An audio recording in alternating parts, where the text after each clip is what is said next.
Youth Guided means that young people have the right to be empowered, educated, and given a decision-making role in the care of their own lives, as well as the policies and procedures governing care for all youth in the community, state, and nation.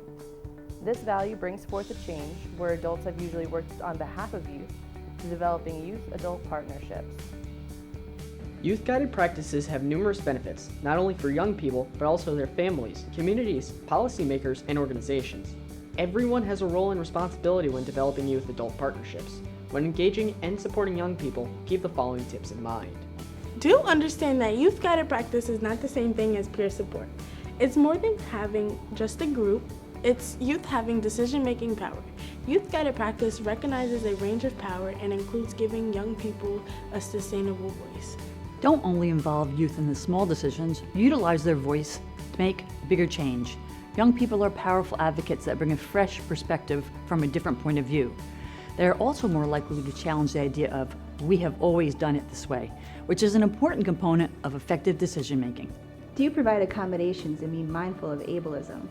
Oftentimes in Youth Power, we receive comments like, the youth in our program can't help guide our services because they are depressed and anxious. This is an ableist assumption. Just because young people have mental health challenges or a psychiatric disability does not make them unable to form opinions and observe issues in their services, schools, and communities. No matter what form of disability, understand the impact of ableism and take steps to provide reasonable accommodations.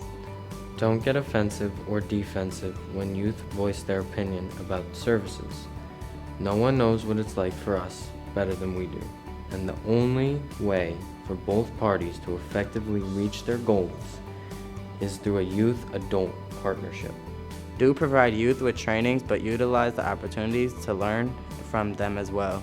Youth need to be educated and informed on topics such as strategic sharing and be presented with opportunities to build and improve skills. The same goes for adult allies. What better way to learn about the youth and what they need from youth themselves? Don't allow funding or politics to keep you from moving towards youth-guided practice. One thing that is often said is that people can't do youth-guided work because of limited access to funds. However, becoming youth-guided has more to do with the culture itself than a price tag. There are steps you can take without increasing your budget. Start with cultural and funding will follow. Do follow through and close the feedback loop. What better way to build trust than by following through with your responsibilities and commitments?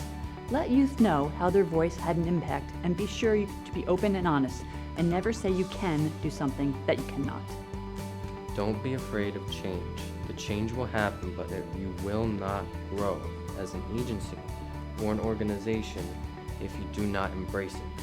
Creating a setting that fosters an opportunity for choice and expression and support the innovative ideas that present an opportunity for growth.